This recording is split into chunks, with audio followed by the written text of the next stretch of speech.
Hi കൂട്ടുകാരെ, welcome to Mid Point House. എല്ലാവർക്കും സുഖമാണെന്ന് വിശ്വസിക്കുന്നു. ഇന്ന് നമ്മൾ ചെയ്യാൻ പോകുന്ന വീഡിയോ സോയാബീനും മുട്ടയും ചേർത്തിട്ടുള്ളൊരു ഫ്രൈ റോസ്റ്റാണ്. അപ്പം നമുക്ക് നേരെ വീഡിയോയിലോട്ട് പോകാം. അപ്പോൾ നമ്മുടെ സോയ ഫ്രൈ റോസ്റ്റ് തയ്യാറാക്കി എടുക്കാൻ വേണ്ടിയിട്ട് നമുക്ക് നമ്മുടെ സോയാബീൻ നല്ലപോലെ ഒന്ന് വേവിച്ചെടുക്കണം. അതിന് വേണ്ടിയിട്ട് ഞാനിവിടെ ഒരു പാത്രത്തിലേക്ക് കുറച്ച് വെള്ളം തിളപ്പിക്കാൻ വെച്ചിട്ടുണ്ട്. ഇതിലേക്ക് നമുക്ക് 1 കപ്പ് അളവിൽ സോയാബീൻ ചേർത്ത് കൊടുക്കാം.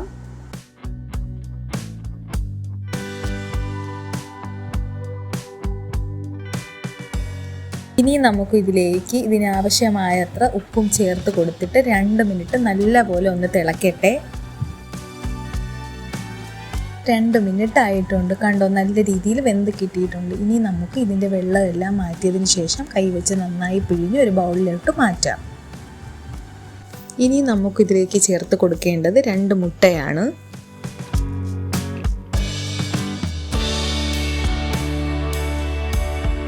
മുട്ട ചേർത്ത് കൊടുത്താൽ പിന്നെ നമുക്കിതിലേക്ക് വേണ്ടത് കുറച്ച് മസാലകളാണ്. ഫസ്റ്റ് നമുക്കിതിലേക്ക് വേണ്ടത് 1 ടീസ്പൂൺ അളവിൽ മുളക് പൊടിയാണ്. പിന്നെ വേണ്ടത് 1/2 ടീസ്പൂൺ അളവിന് കുരുമുളക് പൊടിയാണ്. കൂടെ തന്നെ 1 പിഞ്ച് അളവിൽ മഞ്ഞൾപ്പൊടിയും ചേർത്ത് കൊടുത്ത് നല്ലപോലെ ഇതൊന്ന് മിക്സ് ചെയ്യാം. നന്നായി മിക്സ് ചെയ്തതിന് ശേഷം പിന്നെ നമ്മൾ ചേർക്കേണ്ടത് 2 ടേബിൾ സ്പൂൺ കോൺഫ്ലവറാണ്. കോൺഫ്ലവർ ഇല്ലാന്നുണ്ടെങ്കിൽ മൈദ ചേർത്താലും മതിയാകും. അതിനുശേഷം നല്ലപോലെ മിക്സ് ചെയ്ത് കൊടുക്കണം. കോൺഫ്ലവർ ചേർക്കുന്നത് ചെറിയൊരു ക്രിസ്പിനെസ് കിട്ടാൻ വേണ്ടിയിട്ടാണ്. നോക്കൂ ഫ്രണ്ട്സ്, കണ്ടോ, ഈ രീതിയിൽ നമ്മൾ നല്ലതുപോലെ മിക്സ് ചെയ്തെടുത്തിട്ടുണ്ട്. ഇനി നമുക്കിത് പെട്ടെന്ന് തന്നെ ഫ്രൈ ചെയ്തെടുക്കാം. റെസ്റ്റ് ചെയ്യാൻ വെക്കേണ്ട ആവശ്യമില്ല. അപ്പോൾ അതിന് വേണ്ടിയിട്ട് ഞാൻ ഒരു കടായി വെച്ചിട്ടുണ്ട്. കടായിലേക്ക് 3 ടേബിൾ സ്പൂൺ അളവിൽ എണ്ണ ചേർത്ത് കൊടുക്കുകയാണ്. ഇതിനായി വെളിച്ചെണ്ണ ഉപയോഗിക്കുന്നതാണ് ഏറ്റവും കൂടുതൽ ടേസ്റ്റ് കിട്ടുന്നത്.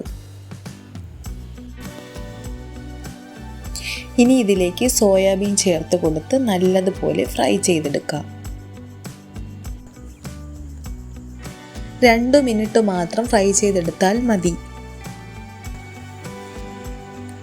ഹൈ ഫ്ലെയിമിൽ തന്നെ വെച്ചാൽ മതി, ലോ ഫ്ലെയിമിൽ വെക്കേണ്ട ആവശ്യമില്ല.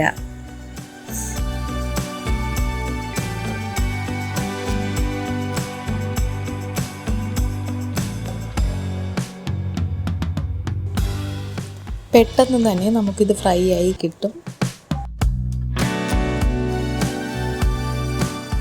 കണ്ടോ, സോയാബീൻ എല്ലാം നല്ലപോലെ ഫ്രൈ ആയി കിട്ടിയിട്ടുണ്ട്. ഇനി നമുക്ക് ഇത് വേറൊരു ബൗളിലോട്ട് മാറ്റാം.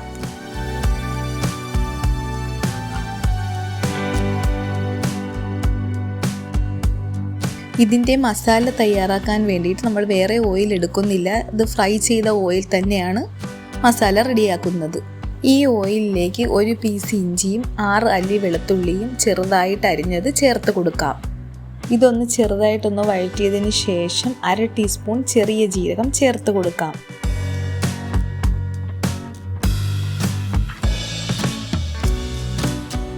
ജീരകത്തിൻ്റെ കൂടെ തന്നെ 2 മീഡിയം സൈസ് സവാള ചെറുതായി നീളത്തിലൊന്ന് അരിഞ്ഞത് ചേർത്ത് കൊടുത്ത് നന്നായി ഒന്ന് വഴറ്റി കൊടുക്കാം.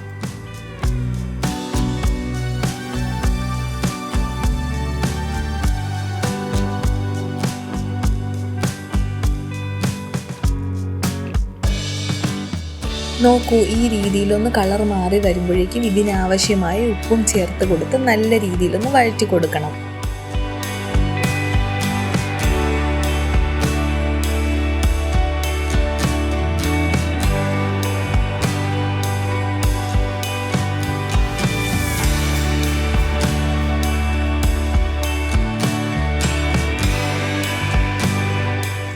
സവാള ഇപ്പോൾ ഗോൾഡൻ കളർ ആയിട്ടുണ്ട്. ഈ സമയം നമുക്കിതിലോട്ട് തക്കാളി ചേർത്ത് കൊടുക്കാം.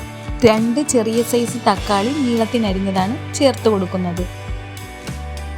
ഇനി നല്ലപോലെ വീണ്ടും വഴറ്റി കൊടുക്കാം. വഴറ്റിയെടുക്കുന്ന ടൈമിൽ ഫ്ലെയിം ഹൈയിൽ തന്നെ വെച്ചാൽ മതിയാകും. ഇത് കണ്ടോ, തക്കാളിയെല്ലാം നല്ല രീതിയിൽ വെന്ത് കുഴഞ്ഞു കിട്ടിയിട്ടുണ്ട്. ഇനി നമ്മൾ ഇതിലേക്ക് ചേർക്കുന്നത് മസാലയാണ്. 1 ടീസ്പൂൺ അളവിൽ കുരുമുളക് പൊടിച്ചത്, ഇതിൻ്റെ കൂടെ തന്നെ 1.5 ടീസ്പൂൺ മുളക് പൊടി, അതുപോലെ തന്നെ 1.5 ടീസ്പൂൺ മല്ലിപ്പൊടി ഇവ ചേർത്ത് നന്നായി വീണ്ടും വഴറ്റി കൊടുക്കണം. മസാലയുടെ എല്ലാം പച്ചമണം മാറുന്നത് വരെ നന്നായി ഒന്ന് വഴറ്റി കൊടുക്കണം. ഇതിലേക്ക് പ്രത്യേകിച്ച് വെള്ളമൊന്നും ചേർക്കുന്നില്ല.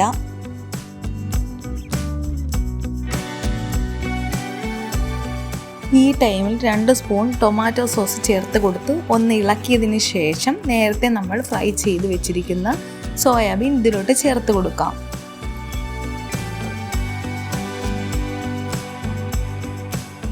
സോയാബീൻ ചേർത്ത് കൊടുത്തതിന് ശേഷം നല്ലപോലെ ഒന്ന് ചൂടാക്കി മിക്സ് ചെയ്ത് കൊടുത്താൽ മതിയാകും.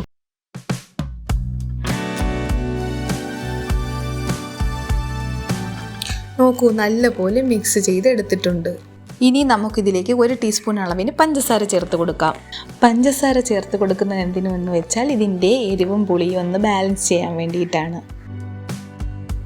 ഫൈനലി മല്ലിയില ചേർത്ത് നന്നായി മിക്സ് ചെയ്ത് കൊടുത്തു കഴിഞ്ഞാൽ നമ്മളെ സോയ ഫ്രൈ റോസ്റ്റ് സെർവ് ചെയ്യാൻ റെഡി ആയിട്ടുണ്ട്. നമുക്കിഷ്ടമുള്ള ഫുഡിൻ്റെ കൂടെ സൈഡ് ഡിഷായിട്ട് ഉപയോഗിക്കാവുന്നതാണ്. ചോറിൻ്റെ കൂടെ, ചപ്പാത്തിയുടെ കൂടെ, അപ്പത്തിൻ്റെ കൂടെ, ദോശയുടെ കൂടെ, എന്തിൻ്റെ കൂടെ വേണമെങ്കിലും നമുക്ക് സൈഡ് ഡിഷായിട്ട് ഇത് ഉപയോഗിക്കാവുന്ന അത്ര നല്ല ടേസ്റ്റി ആയിട്ടുള്ളൊരു ഫ്രൈ റോസ്റ്റാണ്. എല്ലാവരും മസ്റ്റായിട്ടും ട്രൈ ചെയ്ത് നോക്കണം. പ്ലീസ് ഇതുവരെ സബ്സ്ക്രൈബ് ചെയ്യാത്തവർ ദയവായി സബ്സ്ക്രൈബ് ചെയ്യണം. അപ്പോൾ അടുത്ത വീഡിയോയിൽ കാണുന്നത് വരെ ബൈ.